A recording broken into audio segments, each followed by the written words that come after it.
This is Jeremy Vine. Over the next hour, the radio legend Johnnie Walker and his wife, the producer and writer Tiggy Walker, discuss life, love and death. It's a frank and honest conversation to mark Carers Week on Radio 2. Johnnie's radio career and challenges have been well documented, but why did they feel that now was the right time to intimately share the story of their life together? Well, I think possibly it's to do with we're in an interesting time in that I've been diagnosed with a terminal illness which is getting progressively worse. So I've only got a finite amount of time left here in the physical before I pass over. And so I think Tiggy thought it's a very reflective time for both of us, and maybe it's a time when we actually capture more of me, the human being, than me, the radio personality that sort of people know. So I think kind of that's the driving force behind it. Tiggy, what do you say? I'd say that was very well put, Johnny. We've been together for 22 years and there's a lot that's happened. Some of it good, some of it bad, some of it hard, some of it delightful. And it is a very reflective time to look back at the years we've spent together. Can I ask you something? All the years that we've been together, we started off when we got married, and as soon as we returned from honeymoon in India, I was diagnosed with cancer. So the vows of sickness and in health were immediately tested. Now here we are at the end of my life when you're having to care for me all over again. You definitely saved my life when I went through cancer. I'm positive I couldn't have made it without you. Your love was just so sustaining and gave me so much to look forward to. And your caring for me now makes my days so much better than they would be without you. Do you feel life's been a bit unfair to you? That's landed you with this person who's required so much care? You have, of course, left out all the operations in the middle as well, the triple heart bypass, the knee replacements. You've had a lot. You've been in and out, Johnny, for the whole of the marriage. And it has been a long journey of caring. I think that's made me wiser, more compassionate, more patient. I think it's been one huge, great learning curve. And I think we both believe in karma. As you sow, so shall ye reap. And not only your actions in the present life, but that maybe we pay karma in our life from things that might have happened in previous lives. Now, when we met, we both had this amazingly strong, powerful feeling. And I just thought, I know her. I know her. There's so much I don't have to ask Tiggy, because I know her. And you felt the same about me. And it could only be explained, really, by we'd spent time together in a previous life. So I wonder what went on in that previous life, that your karma in this life should be the number one carer. I was clearly awful to you in a previous life, Johnny. It's quite a thought, isn't it? And if we come together in a future life, what will the relationship be then? It's the great mystery, isn't it? But no doubt, when I met you, it was like seeing my oldest friend, and there you were. We are absolutely agreed on that. And it wasn't so much that I fell in love with you. I knew, even though it was a very tricky start to our relationship, I knew you were my destiny, whether I wanted it or not. I felt it was a force beyond my control, being married to you. But on the plus side, when we're together, it does work.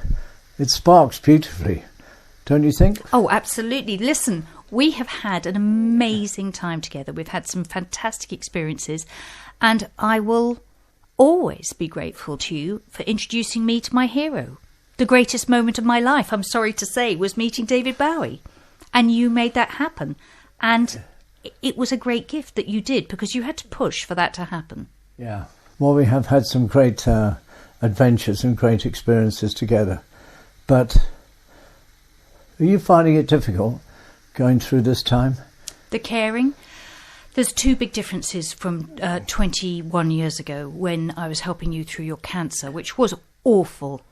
That actually was way more awful because we hadn't lived together before we got married. So it was baptism by fire to start living together, and you were instantly very ill. And I didn't really know you that well. This time, I know you extremely well. I know not to take things personally if you get frightened or upset. I know that it's just what you're having to go through because you're going through something awful. I think I know a lot more about caring now, and I'm getting a lot more support from friends and family. That's the great progress that's happened in the last 21 years. People are very aware of the plight of the unpaid carer, the person whose life is turned upside down and taken from them because they're basically spending all of their life looking after one particular person.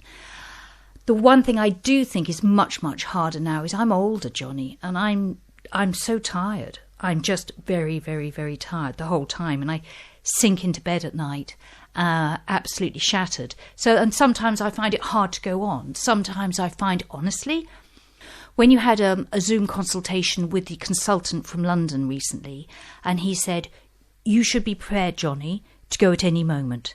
Is everything in order? And he then went, well, equally, you might be around for 6 months. And actually, internally, I thought, oh my goodness, how can I keep up this level of caring for 6 months? Because it's just about my own energy. It's sort of, caring is hard. You're on duty all the time. In the night, I have to listen out for you. If there's a power cut, your oxygen machine will stop working. You might, get into difficulties with regards to the bathroom or something like that. So you are on alert all the time, and I think without realising it, that's exhausting. My average day these days is I wake up, Tiggy comes in about 8 o'clock with a cup of tea, bless her heart, and then get myself woken up, maybe get myself out of bed. I tend to use a little hand fan, which helps me with my breathing. And that gets me from out of bed and into my wheelchair and down to the bathroom. And then I usually go back to bed and Tiggy brings me in a little bit of breakfast, bit of fruit and yogurt and muesli, which is good. Sometimes then I think I just want to stay in bed. But a lot of times there are things to do. Certainly Monday, Tuesday and Wednesdays are more sort of working days at home. But if I do get up about sort of 10 o'clock, I get dressed and then I swap oxygen machines from the bedroom one to the living room one, because I have to be on oxygen 24 hours a day. And then I head for my blue chair. We had 2 wonderful chairs that had been with us for a while that we had recovered in blue velvet to match a sofa that we bought, and they're supremely comfortable. So I have my blue velvet chair, which I sit in, and through the big floor-to-ceiling doors that we have in our living room, I get a lovely view of fields and Shaftesbury, and it's a really nice view. So that's my favourite place to sit. And then I usually think about reading the daily paper on my iPad, BBC News site, that sort of thing. I like to keep up with what's going on. And basically I kind of sit there really. Might watch a bit of TV in the afternoon, I might read a book, and then Tiggy and I will have supper, and then after that we'll watch some TV together, and that's our day really. And then she very lovingly helps me get into bed, make sure I've got everything I need, some water and all the rest of it. Gives me a nice kiss goodnight. Because obviously we're in separate rooms because the oxygen machine is quite noisy and we keep Tiggy awake. And then she has to wonder whether I'm still going to be alive in the morning, which must be pretty hard for her.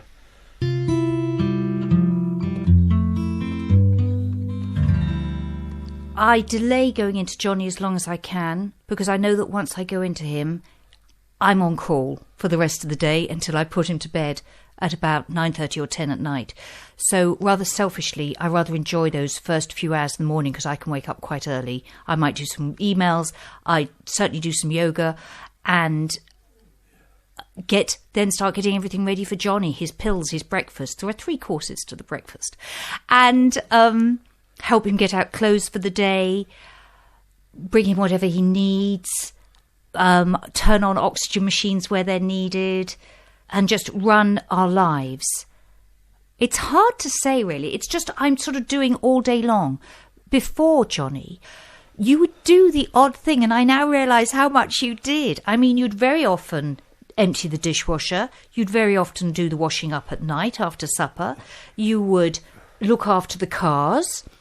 And now it's really interesting because now you can do nothing. You can't do a single chore. And on top of that, there's a lot of caring for you, a lot of nurses coming, a lot of equipment arriving to make your life easier. And it's just sort of managing all of that. And it's been quite a production for the last few months. So it was been quite strange. I mean, for January and February, I think we were both in shock. We were both in shock as to just how dramatically our lives had changed, that you had become housebound, and that the lives we had enjoyed together, going out to a pub for supper, going on holiday, going anywhere, going to see friends for supper, all that had gone. And for the first 6 weeks of the year, I was genuinely grieving the life that we have really enjoyed together. And it was only by going to the doctors and actually going on antidepressants that I have kept going. Because I was crying every single day, and I was overwhelmed every single day by the sheer enormity of everything I had to do and what we had lost, on top of worrying about whether you were just completely slipping out of the picture immediately. So it's been a very sudden change. I feel now, quite a few months later, I'm coping really well because I'm piling less on myself in my private life and in work life. I sort of pushed work to the background for now, and so I've got more time to look after you and all your desires and needs, because I want you to enjoy what you've got left as much as possible. Yeah. Johnny, as we've immediately gone into your health and how it is now, are you worried about the final stage? Are you worried about death, and then what happens? Well, that's a two-part question in a way. Am I worried about the final stages? Well, the illness I'm dealing with is a fibrosis of the lungs. So they gradually become more and more scarred and more less able to do their job of sending oxygen around into my bloodstream. So I do worry about becoming more and more breathless and sort of suffocating as a way of dying, which I wouldn't have thought it's a very nice way to die.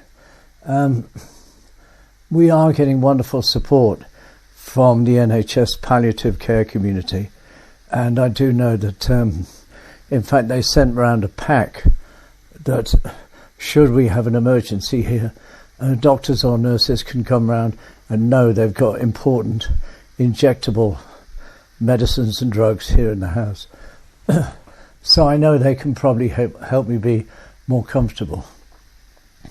That sort of dying in the physical, I think there's a world there, and they've referred to it very often as the other side of the veil. I think it's so close to the world in which we live, but it's at a much higher vibration. So it's vibrating at such a point where it's invisible to us. I would have reminders of parts in my life where I could have made a better decision, where I perhaps surrendered to temptation, where I could have been stronger, and those are sort of aspects, the fallibility of my life. There have been things that if I could go back I would do differently, but of course you can't. But I'm more interested to know the people who I might meet.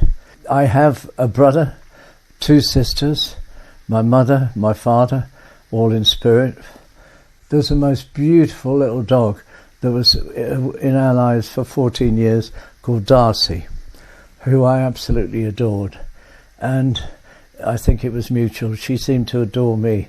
She was so lovely. So I think she might be there with tail wagging. It'd be lovely to see her again. And I remember saying to my mum, when my mum was getting pretty ill, and obviously nearing the end of her road, and I said, "Mum, where you're going to go," I said, "is the most beautiful place." I said, "You cannot comprehend what an amazing time lies ahead of you. It's going to be absolutely beautiful." So she was good enough to take that on board. And then I met up with a clairvoyant once, and I booked her for a session. She said to me, within about 10 minutes of starting the reading, she said, "I've got this woman here," she said, "she's been nagging me all day." She said, "She's so impatient to get through, described it. And I said, "Oh, that'll be Mum." Well, she said, one of the things she wants to say, she said, "Please tell him he was absolutely right. It is beautiful. I have never known such freedom." So that was a reaffirmation that there is the existence of the spirit world, amongst many reaffirmations I've had that over the years, that have just been little signs along the way that have said this really does exist, this place. So I'm really looking forward to spending time there. I think you see the essence of things.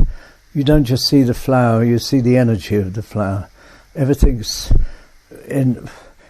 so much more vivid.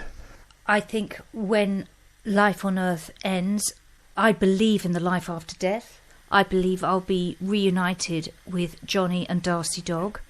When Darcy Dog died, I thought, I want to die so I can see her again. So I definitely believe that there is an afterlife, and I believe, Johnnie, you will be waiting there for me with open arms. Of course. I mean, you said the other day, is there anything that we need to talk about? And it was a very interesting question. And we think about, are there conversations we need to have about how each other feels? I mean, I go through a range of emotions, especially at night time, going to bed. It seems to be a time when my emotions come out, and I'll hold Tiggy's hand and shed a few tears and say, I don't want to leave you. I don't want to leave time with Tiggy, restricted as it is. She's a beautiful person to be with, and regardless of the afterlife, I should just be very sad when I'm not with her in the way that I am now. It's impossible to imagine, and this is a generalization, you cannot know how you feel about a big thing in your life until it happens. It's because it's what currency you're using to try and imagine how it's going to be. You've got nothing to base it on. So I know it'll be a big one for Tiggy when I go, but we've got an awful lot to be thankful for, an awful lot of great memories, and she knows I'll be very close to her from the unseen world of spirit. And your idea that you select this life, when you're in spirit form, before you come into a body, we select the life we're going to have. So whenever we've had a really bad argument, you just go, well, Tiggy, you selected this life. You wanted this lesson. Didn't you select? I think I used the word chose. Well, so it's a very hard concept to grab, that the whole life has been lived, and in the world of spirit, as a spirit, you have a sort of, rather than a review at the end of your life, you have a preview of what this one has in store. And it's said that there's quite a competition for incarnation into a human form. So there's a lot of spirits who want to experience again life in the physical, and they each think this might be the life for them. But gradually, they whittle away a number until you're left with just the one person who this life is perfect for, and they realise that it's them.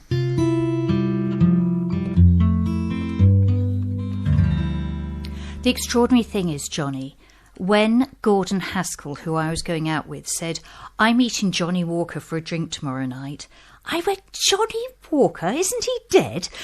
So I had never, ever listened to Radio 2. I remembered you doing the chart show when I was at my convent at about the age of 13 or 14, and it was every week listening to see who was number one. And that was my main connection with you. I think I had some vague idea of how you might look, but you didn't look how I thought you would look. I met you at a club in Soho, my club, called the Union, and I got you and Gordon to go down there, and I came to meet you there. And it was the day before 9/11. We sat down, we connected immediately. I loved the fact that you didn't drink and you didn't smoke, and you were this pure spiritual man. And I thought, gosh, this beautiful, beautiful being. And it was so funny, our conversation, because we got on so many things. Like, we even found out we were the same blood type. And it was just bonkers. We lived in the same street in London, which was fairly random. You parked your motorbike under the production company I used to work at. And then I said, "Oh, well, I do yoga." And you went, "Yes, I do yoga," which you don't at all. So our first date 1 week later was at a yoga lesson. And you turned up looking like the yoga teacher. You were all in white. You looked quite fantastic. But of course, you put your mat at the back of the class and I was at the front. And in Downward Dog, I'm looking between my legs at you. And you clearly didn't have a clue about yoga. And I remember being in that position just going, damn it, I've really blown this, because what a date to bring somebody on for the first time. I've really kind of embarrassed you. And apparently it was an intermediate class, and I'm sorry about that. I knew I had to meet this woman. I just knew I had to meet her. I knew it could be very profound for me. So all I wanted to do was engineer a meeting. But with the difficulty, she was going out with Gordon. Anyway, I arranged to have a drink with Gordon. He said, "Would you like something to eat?" And I said, "Yeah, we could go to Tiggy's club." I was even more impressed like that. I'd never dated anybody who was a member of a sort of private club. I seemed to wait what seemed like forever. And then suddenly she was there, standing near this sofa that Gordon and I were sitting at chatting. And her energy and her presence totally overwhelmed me. It's like the sun had walked in. Some people are radiators who make you feel good, and some people are, what are they? Drains. And some people are drains, and when you're in their company, they actually make you feel worse. This was the biggest radiator I'd ever come across. So, and she looked absolutely gorgeous. I can remember the long-sleeve T-shirt she was wearing, which had the most individual patterns on it. She looked fantastic.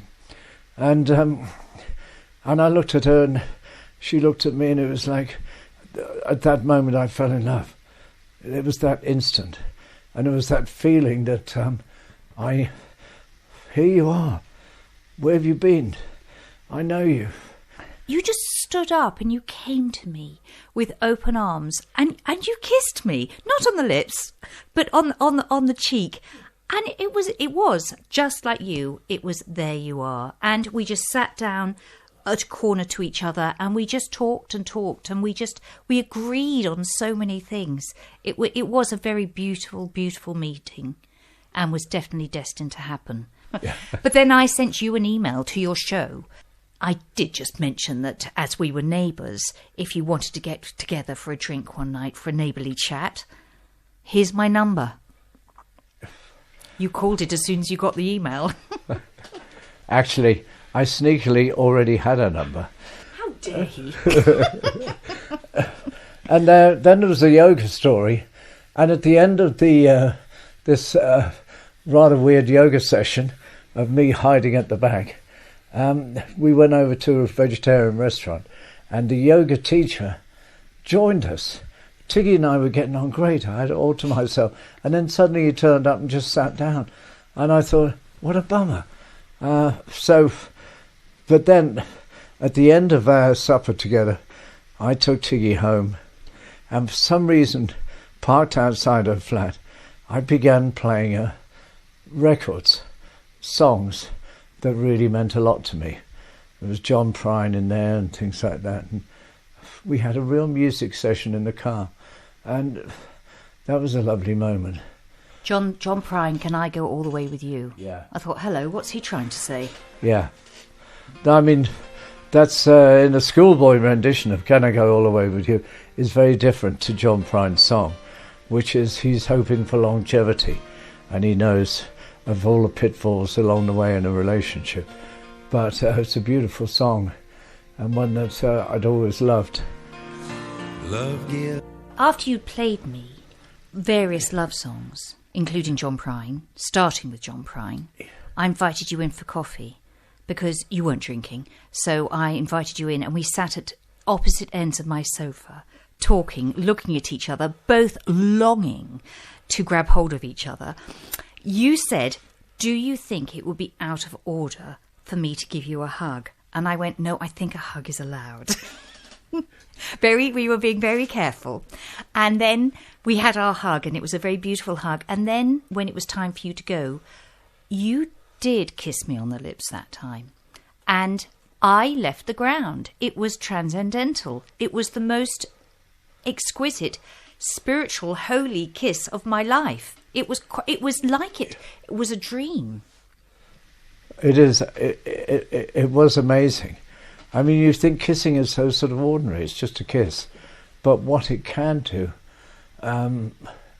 in certain circumstances, between certain, at a certain time, it was incredible. It was like no other kiss I could ever remember. And it was after that, the kiss comes to an end and I stop and I look at her and I thought, speechless. Wow. If ever we needed confirmation that there was something very special between us, we certainly had it after that kiss. It was incredible.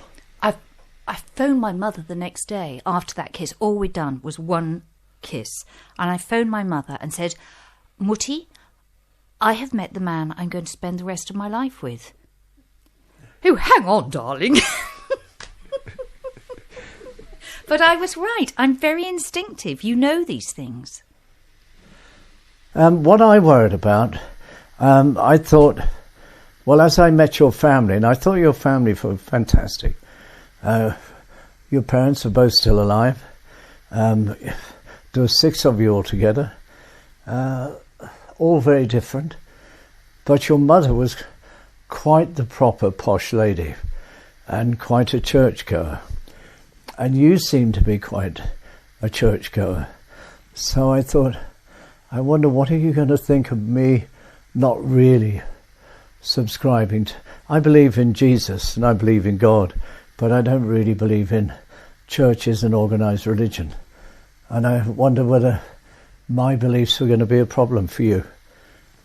Well, as with everything in our lives, Johnny, you have swayed me to your way of thinking, and my church-going almost went out of the window except for Easter and Christmas.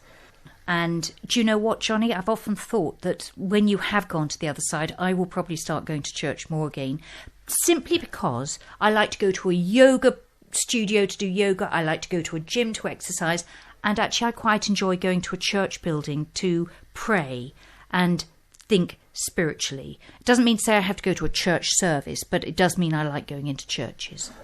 What has been great with you is your strength as a person. I've learned a great deal about goodness and thinking of others. You've got a heart that's full of love and generosity and thoughtfulness. And that's definitely one thing that you've showed me that I haven't had in my life.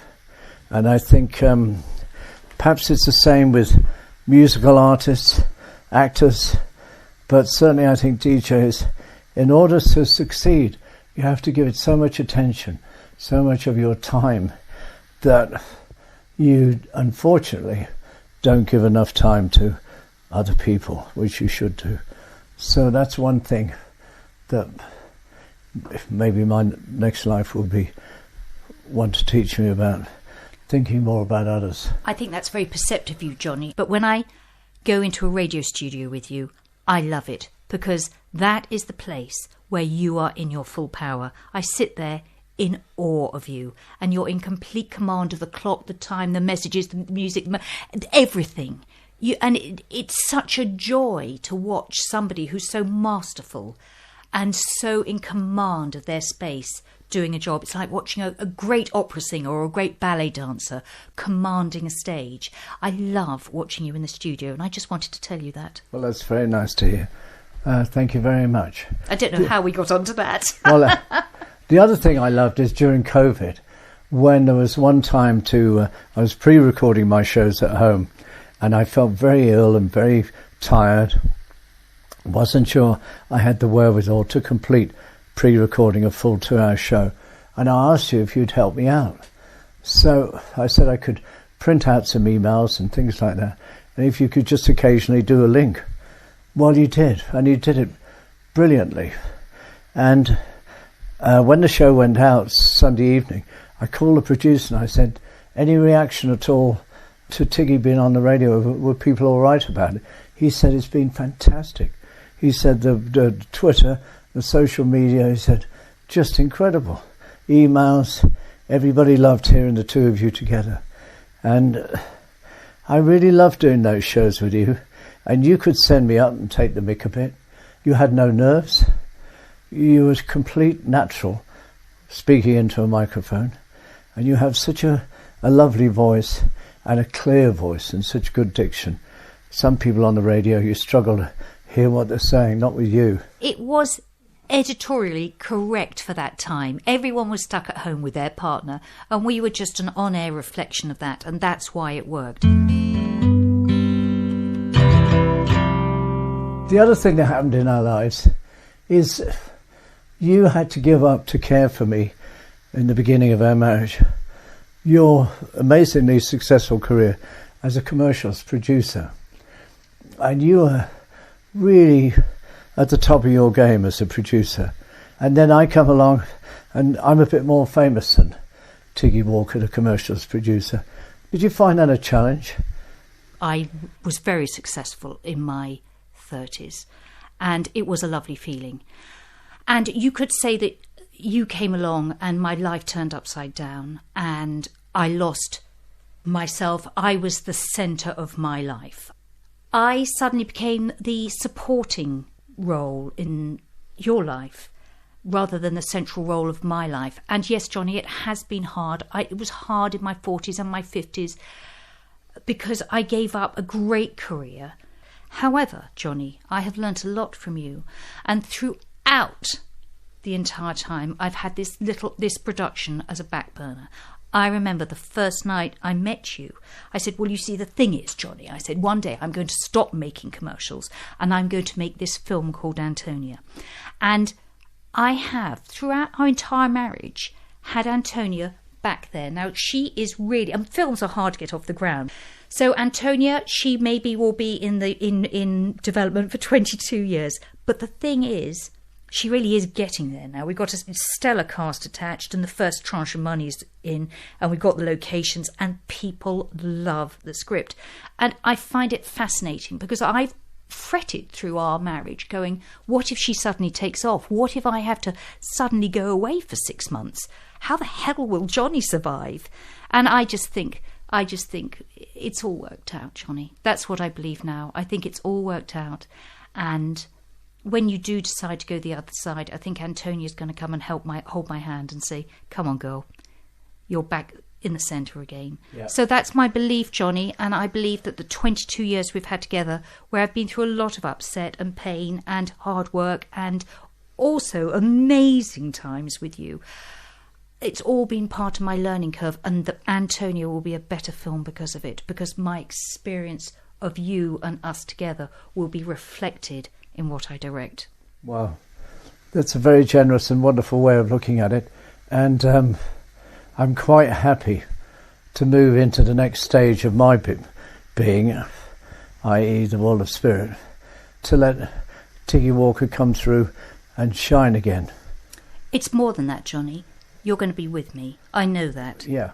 You have a rod of steel in you. You're an extraordinarily strong human being. And I'm strong, but I'm nothing compared with you. And I will need your strength. And I know that you will be with me, helping me. I'll turn to you and go, Johnny, was that take all right?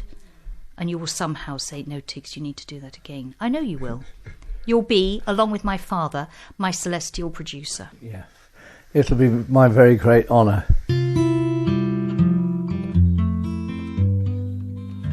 Certainly, the song that sums up my time with Tiggy would be by Hal Ketchum, called Loving You Made Me a Better Man, which is a brilliant song and has so much truth in it as far as I'm concerned. The whole thing about our time together can be summed up in one word: love. It's all about love. And I think Tiggy has the ability to love me and express her love to me better than I can to her. So there's been a bit of an imbalance which I feel guilty about. This period of time now is very strange because with idiopathic pulmonary fibrosis, they can't give you an estimate. Nobody knows because everybody's different. So I might have a few weeks, I might have a few months. I don't think it'll be longer than... I remember saying last Christmas, I think I'd had my last Christmas. I'd be surprised if I make it to the end of the year. And also, I don't want to be around too much demanding more care from Tiggy. I'd like her... I mean, I'm looking forward to her having freedom and her being the power in her life again when she doesn't have to look after me. But I feel in a good place. I'm very grateful for all that we've had together over the years. We have had some fantastic times.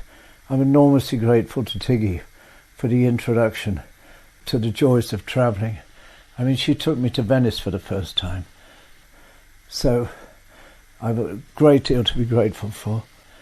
What I appreciate at the moment is that we can be very open about everything that is going on. I mean, I know that I'm in denial about you not being here, which you won't be, and I don't know how it'll hit me.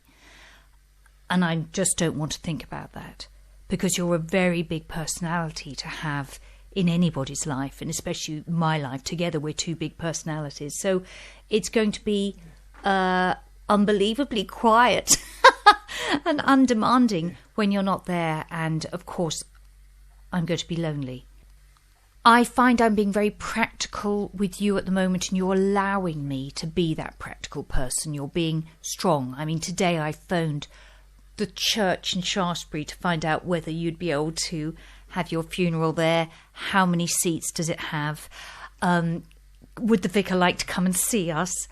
I know you referred to me earlier as a bit of a churchgoer, but I think church is very important in realms of weddings, baptisms, funerals. I think the church is fundamental to these things because it brings a dimension that, let's say, a humanist situation doesn't. The spiritual element, the element of the mystery of life and death. Anyway, so I talk to you about these things, and I go, well, so we can have it there, and then we can have the reception at the Grosvenor Arms, and then you'll go off to Salisbury to be cremated, and then shall I put you under a tree in the garden? And I talk to you as if I'm arranging your birthday party, and you seem to understand that it's my way of dealing with things, and you chat away with me, go, yes, no, I think that's a great idea. No, I think, and you're very adamant that you want everyone to have a good drink at your funeral. And you've asked me to do the eulogy, which will be hard, but I'm also honoured that you would like me to do it. And so we had these very practical conversations, and I think that's your way of showing how much you love me. I like order. And maybe that is part of my mental health, is needing order. I need to feel in control. And I think actually when you're dealing with somebody who you have no idea if he's going to die tomorrow or in 3 months, and you're sort of on standby all the time for that event to happen, I think if you can take control of certain things, like, right, we'll organise the funeral, and, you know, I think it's just it's a survival mechanism.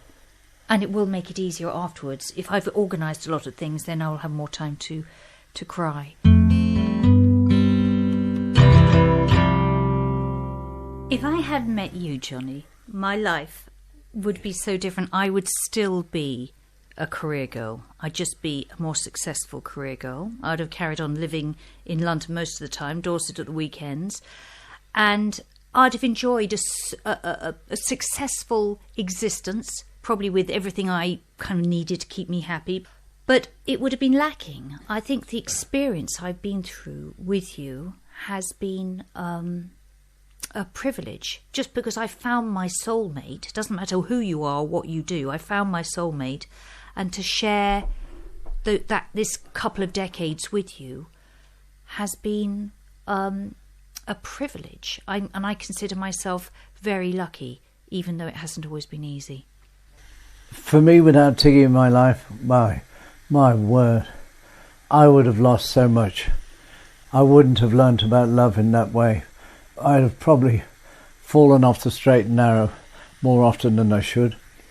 Might not even be here without Tiggy in my life. She certainly brought a great sense of order to it. Yeah, which I really needed. And I love her strength. I love her independence. I admire that about her.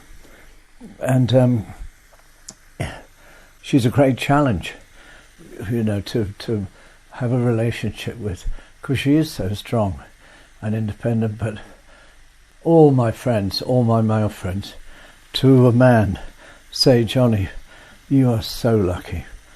Do you know how lucky you are? Because they all think Tiggy's fantastic.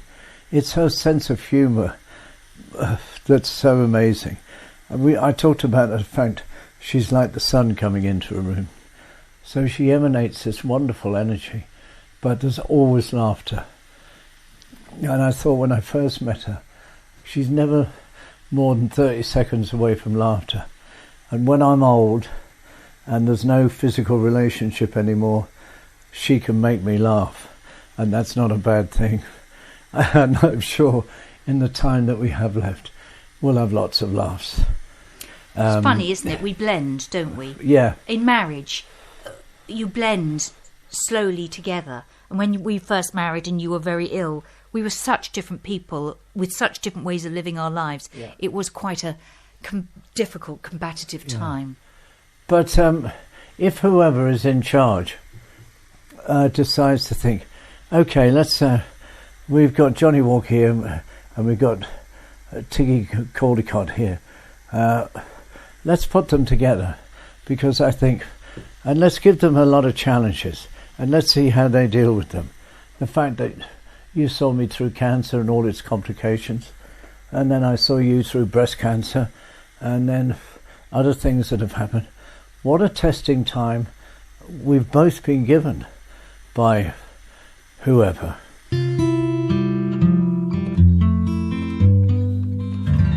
The other great song in my life with Tiggy, which came right at the beginning, after I got diagnosed with cancer, she got in touch with Terry Wogan's producer, Paul Waters, and sent him an email and gave him our code names for each other.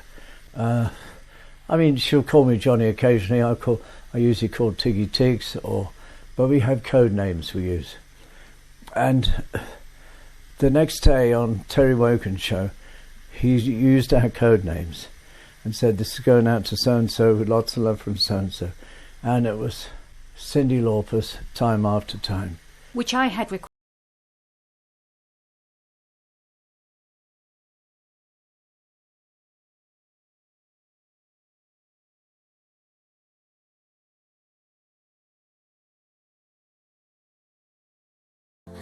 One of my great mantras, I always remember Kung Fu, the TV series. I really like David Carradine. And they're in a cart being taken to town where they're going to be accused of horse theft, which is a hangable offence. And there were two of them, Kung Fu and this other guy. And Kung Fu was just playing his flute, totally at peace. And the guy said to him, "How on earth can you be so peaceful and relaxed? We might be hung tomorrow." And he just turned to him and said, "No amount of worrying ever changed tomorrow." And that stayed with me. And it's so true. It's absolutely true. My two mantras in life are, no amount of worry will ever change tomorrow, and I'm always in the right place at the right time. They've served me well, those two. And they can be annoying at times. When we're late for somewhere, we are exactly where we're supposed to be at the moment. Yeah. But they are great mantras, Johnny. Yeah. Do you know what my mantra to anyone would be, Johnny? Never marry a radio DJ. Just kidding, darling.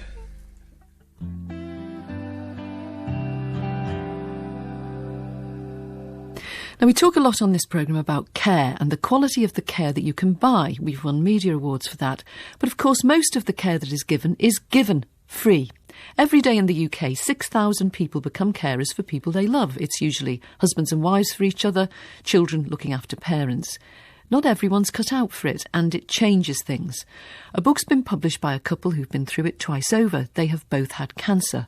All of the proceeds from Tiggy Walker's book are being given to the charity Carers UK. Her husband is Radio 2's Johnnie Walker. Tiggy told me how she became Johnnie's carer. We'd literally been married a few months when Johnny got his diagnosis of having non-Hodgkin's lymphoma. It sort of changed everything. We were still in the honeymoon period, and I have to tell you, we very quickly came out of it. It sounds as though it didn't come easily to you and as though you didn't take it on particularly willingly. You take on whatever is thrown at you, but it certainly wasn't what I had in my mind imagined would happen at that stage of our marriage. I mean, at that stage, newly married, we even talked about the idea of trying to have a child. So, anything like that just went out of the window. Johnny went straight into the I'm going to die mode and got very pessimistic. You're pulling a face at me, but it was a tough one. What was going through your mind from lover to carer much too quickly?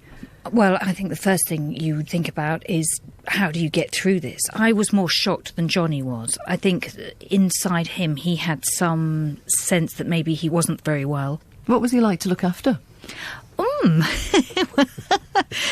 He was challenging. I felt as if Johnny had done this wonderful sort of con trick on me of being this loving, gorgeous, sensitive, spiritual man. And then, of course, he started having chemo. And the thing is, Winifred, now I know, having been through chemo, how it changes you. And Johnny had CHOP, which is a particularly bad form of chemo. I feel that Johnny kept his very best mood for the hospital and for the doctors and the nurses. And I think it's something we're all guilty of. We keep our very worst bits and our fears and everything else for the person that we're closest to. And that was me. Johnny, what did it feel like from where you were sitting or maybe lying? What was she like as a carer? Well, it's funny, it's only now really having done a bit of work as joint patrons of Carers UK that the word carer has come into sort of consciousness. I don't think he thought of herself back then as a carer. If your partner's ill, then it's just something that you do. And I know I probably couldn't have got through without her care. And I remember having chemotherapy once, and I was lying on the bed, and the curtains were drawn around the next door bed, and there was a lady in there, in her 80s, I would imagine, and I heard the doctor saying, "You must try and eat more. Have you anybody to look after you?" And she said, no, I live on my own. And I thought, my word, she really has got a struggle. To have somebody to care for you and look after you just makes an enormous difference in the outcome of your illness. Do you remember being horrible to Tiggy? I don't. I can't believe that I was that bad, but... You know what some men do is they do this thing, it's the sort of slight sulk. But if you say, what's wrong, it's only a slight sulk, so they can always say, nothing. Was it that kind of thing, do you think? I agree exactly with what you say, Winifred, because what Johnny actually did was withdraw. And that can be as cruel as anything. And I think he felt I was trying to smother him with love. There was me trying to cook anything he wanted. And I would spend ages making a beautiful homemade soup, and he would complain it was the wrong flavour. That did happen, Johnny. Can't believe that was so awful. But it's part of the state that people are in. I felt what a lot of carers do feel, and that was very lonely. And the thing is, you can't phone up your parents or your best friends and say, the man I love more than anyone in the whole world is being horrible, because it's disloyal. Johnny, tell us how the tables turned then and how you had to care for Tiggy. Tiggy was going to hospital to have a lump checked out in her breast. And I very much wanted to be with her, and she said, no, it's going to be all right. I know it's not cancer. Go and do your carol service reading for a charity. When I got home, she told me that they were pretty convinced that there was breast cancer. She handled it better than I did in a way. And I've heard Tiggy say that if she had a choice between being a patient or a carer, she'd probably choose the patient, because as a carer, you're sort of, nobody really thinks how the carer is getting on. How did you get on with it, Johnny? I love her to death, so I just did the very best I could for Tiggy. And having been through the chemotherapy, I think that was very useful to understand what she was going through and to find the right balance between helping and supporting her and being positive but not overly optimistic. Tiggy, how would you say the way Johnny cared for you is different from the way you cared for him? I think there is quite a difference between men and women. I think women are nurturers, and it's all about the food you make and smothering with love. For me, where Johnny absolutely excelled was when I was really upset about having chemotherapy and convinced myself that it was doing me more harm than good. At one stage, I told everybody I was stopping chemo because I couldn't stand it anymore. And Johnny just sat and listened and let me just go through all of this. When finally I agreed to continue with it, he just very quietly said, I'm just so glad. And at no point did he ever... Sorry, it makes me feel quite emotional. But at no point did he ever say, I really want you to continue with chemo. He just let me express what I needed to express. Johnny, how do you think it's changed things between you both? Well, we've discovered a depth of love. I remember lying on the table that I was on in intensive care, and I had wires and tubes and everything, and there's not much of me there, about 8.5 stone of me. And Tiggy came to visit. I remember saying to the nurse, I said, can we have a hug? And she went off, and I sort of sidled over on this narrow sort of bed I was lying on, and Tiggy got up beside me, and we just had a hug, and it was the most intense feeling of love and togetherness that I've ever experienced in my entire life. And I wouldn't have had that unless we'd gone through this experience together. And the thing to remember, I think, is that when you have any serious illness, it's very much an individual, and I have to use the word journey because that's what it is. And your carer needs to understand you need to have that time on your own, just to think things through, because at the end of the day, the treatment you go through and how you handle it is very much down to you, the individual. Tiggy, why did you want to write this book? Well, I didn't set out wanting to write a book. I kept a diary through the time because that was very cathartic for me. But the reason I had the photos done was I really regretted not taking photos of Johnny when he was very, very ill in intensive care. Because if people saw a photo of him then and saw him now, they'd go, wow, that is unbelievable, that's inspirational, there's absolutely life after cancer. And it just popped into my head that it might be interesting to ask Bella West, the photographer, who lives in our town, and she just said, well, let's just take this a bit further. Why don't I follow you in a documentary style? And off we went. So it is quite an exposing book. And about 3 weeks before we went into print, I did say to Johnny, how do you feel about people seeing your wife in many photos with no clothes on? And he just said, I'm just so very proud. So I just went ahead with it. And it may be the maddest thing I've ever done, but it's certainly one of the braver ones. What struck me looking through it, and as you say, there are lots and lots of pictures of your breasts, and you've got magnificent big boobs. It's just how few pictures you see of real women's bodies. Well, it is quite interesting. It certainly brought up with me my own debate about body image. And you're right, I've always struggled with these enormous breasts. I mean, I have to say now, at the end of this whole treatment, they are smaller now, and praise the Lord. And since they've reduced them to get rid of all the scarring and everything else, I have a pair that I prefer now, and it's been quite empowering for me. What's striking is how you include the extracts from your diaries, and they describe the rows you had. It's so very different from what we keep seeing of other people's lives on social media, where some of the most intimate stuff is exposed, and yet everything is made to look fabulous. Yes, well, it's just so unreal, isn't it? I mean, in the book, it's not my entire diary. I've edited the bits from my diary that I think might strike a chord with other women or other carers or couples going through something like this. So every couple is going to argue when they're going through such a tough time. Your relationship is under pressure. I hated feeling so needy of someone, so I struck out because of that. Now, other people will suffer from other things in their treatment that will make them upset. So I just thought that was important to include, actually, because we are all human. Johnnie Walker, you are well known. You must be used to people knowing things about you when they meet you. What did you think, then, of people knowing so much about both of your very intimate lives? I love the way Tiggy writes, and I just keep thinking, for any woman who is diagnosed with breast cancer, you know, we've published the book to try and help, but also to raise money for the charity, and it's so that a woman might pick that up and think, OK, this will give me a pretty good idea of what I'm going to go through. If they're going to have radio treatment, there's a photograph of Tiggy in the machine, so you know exactly what this machine looks like. There's even photographs taken in the operating theatre of a lumpectomy and the tumour in the surgeon's hand. And the one thing you often forget when you're right involved in the kind of difficult side of being treatment and the way that chemo makes you feel, and it's hard sometimes to hang on to the vision that you might actually come out the other side of this. And there's one of my favourite photos in the book is the last one with Tiggy in a blue blouse with her smaller breasts that she much prefers. I feel a bit of a sense of loss myself. But she looks so wonderful. And so there you go. For people going through that unplanned journey of cancer treatment, I hope it will be a real help to them. Johnnie Walker and Tiggy, and that book, Unplanned Journey, is out in hardback now. This is You and Yours. It's all right, well, that's a good record to play in advance of this next item, because we're talking about our colleague Johnnie Walker. Because Johnnie and his wife Tiggy know all about the challenges of looking after somebody who's unwell. And we're discussing this because it's Carers Week, but also out of concern for Johnnie in particular. During their marriage, they've been each other's carers for significant periods. Tiggy looked after Johnnie when he was diagnosed with non-Hodgkin lymphoma.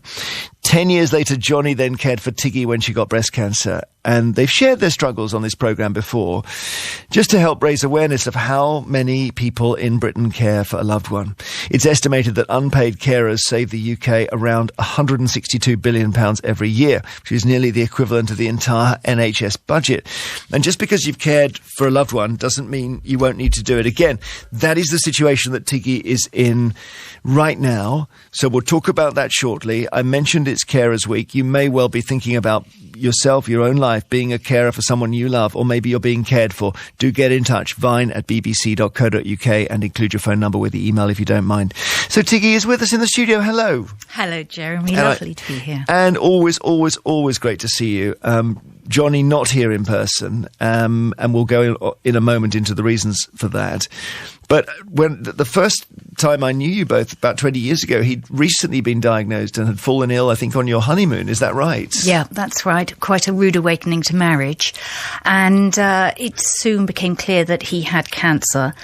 And it was just the strangest thing, Jeremy. You start marriage with somebody you've never lived with before, and he's immediately going into a really bad health situation. So it was. You had the symptoms on the honeymoon? Yes, he did. I mean, my abiding memory of our honeymoon is having dinner on my own in India, in Kerala, listening to a man on a guitar singing Just Another Tequila Sunrise. And I'd be sitting there with my half bottle of Indian white wine going, this is my honeymoon. This is not what I imagined. So then there was a period after that where you had to care for Johnnie. I know he was very ill for a time. He was very ill. It was very touch and go, especially when his insides exploded. And he had an operation in the middle of the night to save his life, and they did save his life.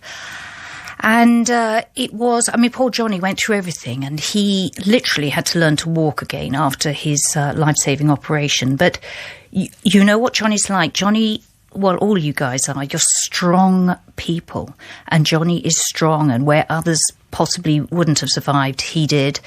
And lived to broadcast another day. Well, yeah, I came back to his Drive Time show, and of course everyone then says, oh, it's amazing, it's brilliant, you're back, and nobody says, how's Tiggy having been through that experience of caring? Because I'm imagining you were exhausted. I was exhausted, and you're exhausted on so many levels, Jeremy, because for a start, I thought, oh no, I've only just married this man I love, and I'm going to lose him. So you're going through an emotional roller coaster, as well as the physical side. You do a lot of nursing when you're a carer. You know, you're on standby all the time. Johnny would frequently, in that particular time, would be ill in the middle of the night, and I'd be driving him to Bart's Hospital at 3 a.m, and, you know, you are always on standby. And doing things for him. So it is a tiring time. And back then, Jeremy, nobody thought about the carer. I mean, I didn't know I was a carer back then. I was just an unlucky wife who just got married and her husband had fallen ill. And no one actually asked about me. No medical people, even friends and family would just go, oh, how's poor Johnny? And everything was poor Johnny. And actually, funny enough, when you're the patient, you get a lot of moral support and love from people. But back then, certainly as his carer, I didn't feel I was getting that at all. And it was only some months later when I learnt about Carers UK, and I thought, oh my goodness, I wish I'd known about them, because I could have really done with that moral support and guidance that charity gives. And the tables were then turned in a sort of horrible way because you got ill yourself. So he became your carer? He did, bless Johnny. I don't think his level of caring was quite the same as mine. I was still having to cook because Johnny doesn't really cook. I mean, he does baked beans on toast, Jeremy, but it's pretty much where it ends. But he was amazing. What was great about Johnny caring for me is he took me to many appointments. I had a lot. I mean, breast cancer. Yes. And so you're going to one thing after another. And he was steadfastly there for me at all those occasions. He was just a rock for me. And actually, having been through chemotherapy himself, he knew exactly what I was going through, and I felt that emotional understanding from him was massively valuable. I remember you saying one of the most poignant acts for the two of you was him shaving your head as your hair was falling out. Well, yes, and it was such a dramatic thing when he realised his hair was falling out. He'd stormed out of the house, and I thought, where's he going now? And he came back with a bald head. He'd just gone to the local barber and had his head shaved off because he realised it was falling out. So with me, he was prepared. He'd already gone to buy the clippers. So when I said one day, who's leaving hair in the basin? This is awful. And I realised it was me. And it's a very shocking moment, the moment you realise you just pull a clump of your hair and it comes out. So Johnny, we planned it, we had a good lunch out, and then we got on with the act, and he shaved my head. And well, I'm hoping we'll get him on the phone in a minute, and I know you must tell us first before we do how he's doing now, because we're into different territory now, aren't we? Well, we are. Poor Johnny this year has been struck down. He's had pulmonary fibrosis for a few years now, but it suddenly got worse at the beginning of this year in January. And his health changed all of a sudden. In honesty, he came to do a live show on New Year's Eve because everyone was live that day, and it's an important day. And he really pushed himself because he has... You know, Radio 2 have been absolutely brilliant letting him do pre-records for the last few years because his health has been declining, and not coming up to London has saved him a lot of energy. And actually not being live it's much easier to be pre-recorded than live.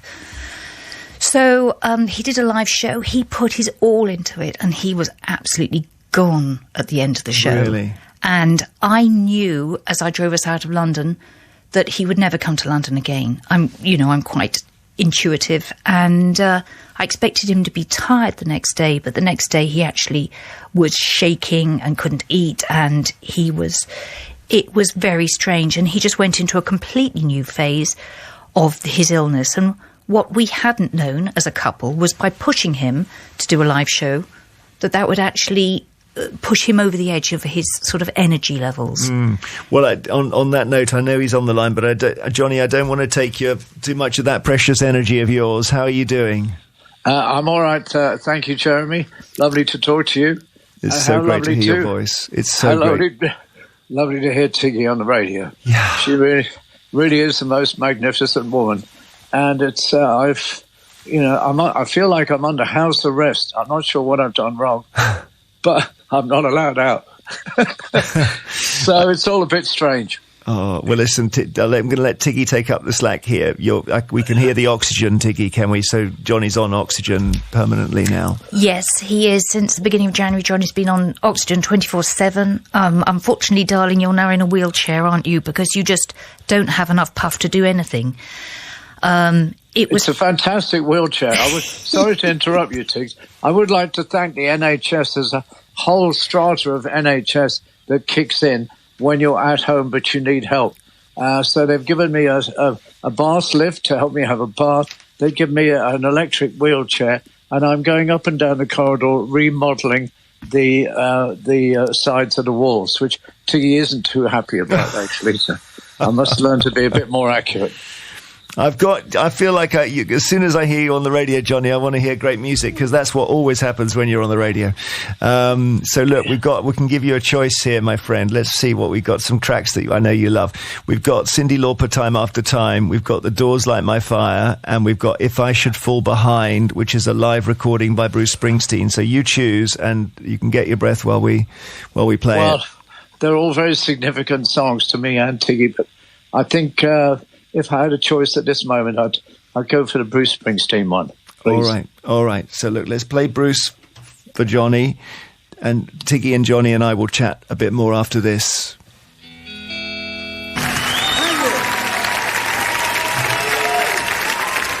A Springsteen, If I Should Fall Behind. So I've come round the desk to be next to your wife, Johnny, because she's finding this even harder than you are, I think. Yes, Bruce always gets to you. Let me if I may, Jeremy, just to give Tiggy a break, to broaden this out a bit. It was about 8 years ago, and we were asked to become patrons of Carers UK. And one of the first things that Tiggy really makes things happen. So he bumped into the head of Radio 2 outside Western House, as then was, and mentioned Carers Week. The next day, your program producer called up, and you had a feature about Carers Week. The response was incredible. It was the first time Carers said, this is the first time that we've been acknowledged publicly. And it started to make a huge difference. And I just want to mention all those charities who come together for Carers Week, especially Carers UK, all the work they do all around the year, as well as, of course, all the unpaid carers who work so hard to look after a loved one. Well, you've helped me find the moment to say that you have a podcast, and it's called Walker and Walker, Johnny and Tiggy, and it's available right now on BBC Sounds. What do you talk about there, Tiggy? We talk about everything, don't we, Johnny? We talk about love, life, death, life after death, and caring. We did it for Carers Week, and it is a very, very honest conversation between Johnny and myself about this very poignant time in our life. I'm just beginning to think that we may not. Well, I'm hoping you might defy Tiggy and come back into London, Johnny, and I'm just now worried that I'm not going to see you in Radio 2 Towers again, and I'm suddenly realising I've been so used to seeing you over the many, many, many years. Sadly, that's not going to happen. But I'd love to come back in and see the new studios, but it's really very difficult with the oxygen I need and wheelchairs and all the rest of it. It becomes a major challenge. Well, we've all been talking about you here and reminiscing, and we all love you. You know that. And I know it's a detail in a footnote, but you're an absolute icon of our industry. That's for sure. You go right back to the very start. Yeah, no, it's been a long time. It's been amazing to be able to join radio way back in the pirate ships.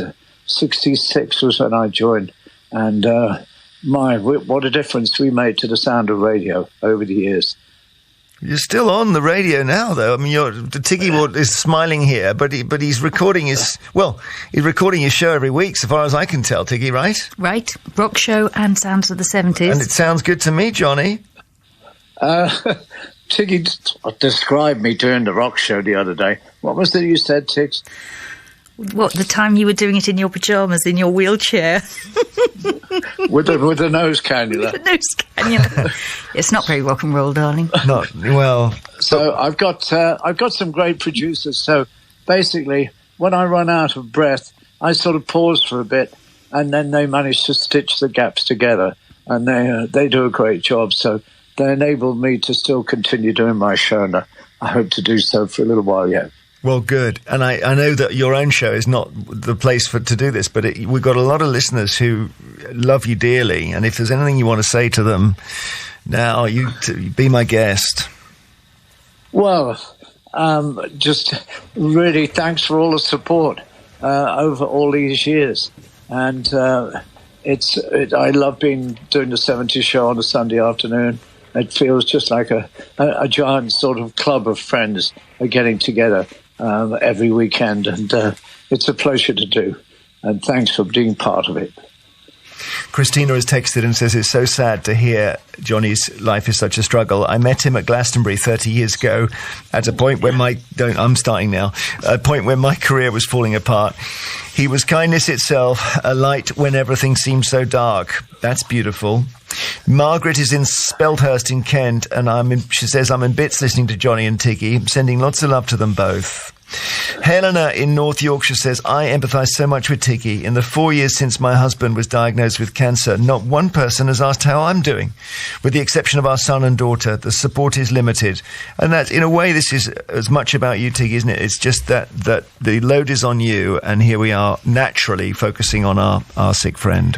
Well, this is the thing about this week. It is Carers Week, and it's a time to highlight the wonderful work that unpaid carers do, very often in a very invisible way, very often under-acknowledged.